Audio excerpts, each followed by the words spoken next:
ഇനിയും evening debate തുടരുകയാണ്. രമേശ് ചെന്നിത്തലയെ പിന്തുണച്ച് വെള്ളാപ്പള്ളി നടേശൻ കൂടി രംഗത്തെത്തുന്നു. കോൺഗ്രസിൽ മുഖ്യമന്ത്രിയാകാൻ ഏറ്റവും യോഗ്യൻ രമേശ് ചെന്നിത്തലയാണെന്ന് വെള്ളാപ്പള്ളി നടേശൻ പറഞ്ഞു. പ്രതിപക്ഷ നേതാവിനേക്കാൾ യോഗ്യനാണ് രമേശ് ചെന്നിത്തല എന്നാണ് വെള്ളാപ്പള്ളി നടേശൻ പറഞ്ഞത്. കോൺഗ്രസിൽ 5 പേർ താക്കോലിനായി നടക്കുകയാണ് വെള്ളാപ്പള്ളി കൂട്ടിച്ചേർത്തു. ഒപ്പം NSSനൊപ്പം ചെന്നിത്തല ചേർന്നിട്ട് കാര്യമില്ല എന്നും വെള്ളാപ്പള്ളി നടേശൻ പറഞ്ഞു. വെള്ളാപ്പള്ളിയുടെ വാക്കുകളൊന്ന് കേൾക്കാം ആദ്യം. രമേശന് മാന്യനാണ്, നല്ലവനാണ്, വിശാല മനസ്ഥിതിയുള്ളവരാണ്, മനുഷ്യരോട് കുറേ കൂടെ എല്ലാം സൗഹൃദമായി പെരുമാറുന്ന ഒരാളാണ്. പ്രതിപക്ഷ നേതാവിനെ കൂട്ട് ഇടാപാടാ പറഞ്ഞ് ആളുകളെ വിലയ്ക്ക് മേടിക്കുന്ന രൂപത്തിലുള്ള വാക്കുകൾ പ്രയോഗിക്കുന്ന ആളല്ല. മുഖ്യമന്ത്രിയെ കാണിക്കാനുള്ള എല്ലാ യോഗ്യതയും പ്രവർത്തന പാരമ്പര്യവും അതോടൊപ്പം ഇത്തരം ദീർഘമായ പാരമ്പര്യം കോൺഗ്രസിനകത്ത് ഉറപ്പിച്ചു നിന്ന് പ്രവർത്തിച്ച ഒരാൾ. എത്രയോ ചെറുപ്പത്തിലെ ഉന്നത നിലയിൽ ഉയർന്നു വന്നിട്ടുള്ള ഒരു നേതാവ്. അദ്ദേഹത്തിന് മുഖ്യമന്ത്രി പദത്തിലേക്ക് ഉയരാനോ അത് നയിക്കാനോ മറ്റാരേക്കാളും മെച്ചപ്പെട്ട ഒരു കഴിവും ശേഷിയും ചേമുഷിയും അദ്ദേഹത്തിനുണ്ടെന്ന് വിശ്വസിക്കുന്ന ആളാണ് ഞാൻ. ഇതിൻ്റെ കൂടുതൽ വിവരങ്ങളുമായി ഞങ്ങളുടെ പ്രതിനിധി ഷാജഹാൻ കൂടി ഈ ഘട്ടത്തിൽ ചേരുകയാണ്. ഷാജി, നേരത്തെ NSSും മന്നം ജയന്തിയിൽ ചെന്നിത്തലയെ മാത്രം ക്ഷണിച്ച് സതീശനെ ഒഴിവാക്കി ചില സന്ദേശങ്ങൾ NSS നൽകിയിരുന്നു. ഇതിന് തുടർച്ചയായിട്ടാണ് വെള്ളാപ്പള്ളി നടേശൻ കൂടി ചെന്നിത്തലയെ ശ്ലാഘിക്കുകയും സതീശനെ തള്ളുകയും ചെയ്യുന്നൊരു കാഴ്ച നാം കാണുന്നത്. ഷാജി, ഇപ്പോൾ 28-ന് വൈക്കത്ത് നിന്നും ശിവഗിരിയിലേക്കുള്ള പദയാത്ര ഉദ്ഘാടനം ചെയ്യുന്നത് രമേശ് ചെന്നിത്തലയാണ്. അപ്പോൾ SNDPയുടെ പരിപാടിയിലും രമേശ് ചെന്നിത്തല സജീവമായി, അതോടൊപ്പം തന്നെ NSSുമായിട്ടുണ്ടായിരുന്ന ഒരു അകൽച്ചയും സൗഹൃദമാക്കി മാറ്റുന്നു.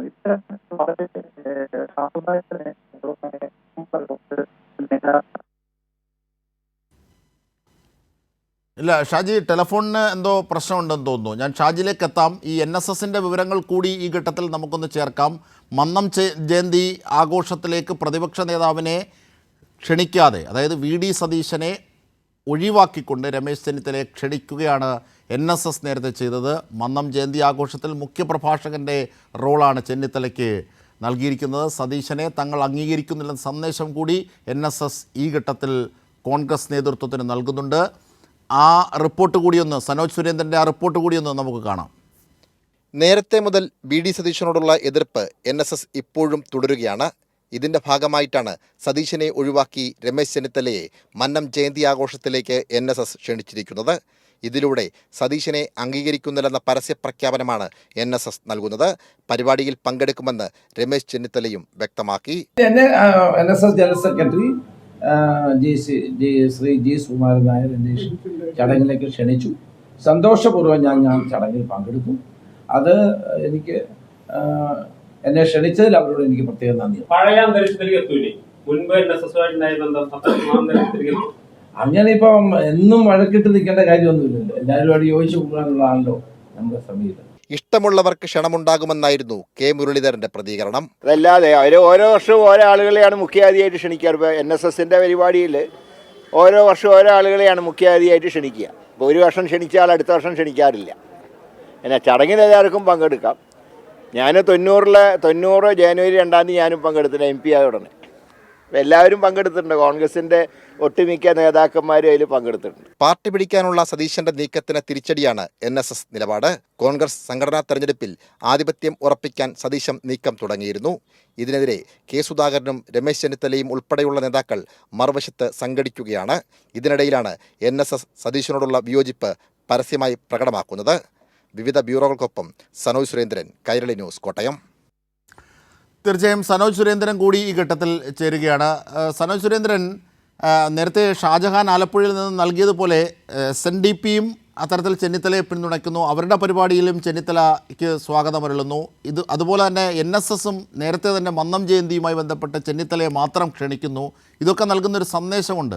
ഒരുപക്ഷെ സതീശന് വലിയ ആഘാതമാണ് കോൺഗ്രസിനുള്ളിൽ നിന്ന് തന്നെ ലഭിക്കാൻ പോകുന്നതിൻ്റെ സൂചന കൂടി അതിലുണ്ട്. തീർച്ചയായിട്ടും അജിംഷാദ്, പാർട്ടിക്കുള്ളിൽ നിന്നും പടപ്പുറപ്പാട് തുടങ്ങുന്നതിനിടയിലാണ് ഇപ്പോൾ NSS കൂടി സതീശനെ അകറ്റി നിർത്തുന്ന ഒരു സാഹചര്യം ഉണ്ടായിട്ടുള്ളത്. ദീർഘകാലമായി NSS നേതൃത്വം സതീശനുമായി അത്രമായി മാനസിക അടുപ്പത്തിലായിരുന്നില്ല. ഇത് ഒരിക്കൽ കൂടി വ്യക്തമാക്കുന്നതാണ് ഇപ്പോഴത്തെ NSSന്റെ നിലപാട്. മുൻപ് മാനസികമായി ഉണ്ടായ അകൽച്ച പരിഹരിക്കുന്നതിന്റെ ഭാഗമായി പലതവണ NSS നേതൃത്വവുമായി കൂടിക്കാഴ്ചയ്ക്ക് വി ഡി സതീശൻ പരിശ്രമിച്ചിരുന്നുവെങ്കിൽ പോലും സുകുമാരൻ നായർ അതിനുള്ള അനുമതി നൽകിയിരുന്നില്ല. മാത്രമല്ല, ഏകദാനം നാളുകൾ മുമ്പ് മാർ ജോസഫ് പൗവത്തിൽ മരണപ്പെടുന്ന സാഹചര്യത്തിൽ ചങ്ങനാശ്ശേരിയിലെത്തിയ വി ഡി സതീശൻ ആ വേളയിലാണ് സുകുമാരൻ നായരുമായി കൂടിക്കാഴ്ചയ്ക്ക് ശ്രമിച്ചത്. എന്നാൽ അന്ന് രാഷ്ട്രീയ ചർച്ചകളൊന്നും നടത്താൻ സുകുമാരൻ നായർ തയ്യാറായില്ലെന്ന് മാത്രമല്ല, കൂടുതൽ കാര്യങ്ങൾ പറയാനോ തയ്യാറാകാതെ 10 മിനിറ്റ് മാത്രം കൊണ്ട് കൂടിക്കാഴ്ച അവസാനിക്കുന്ന ഒരു സാഹചര്യമാണ് ഉണ്ടായത്. തീർച്ചയായും സനോജ്, ഞാൻ തിരിച്ചു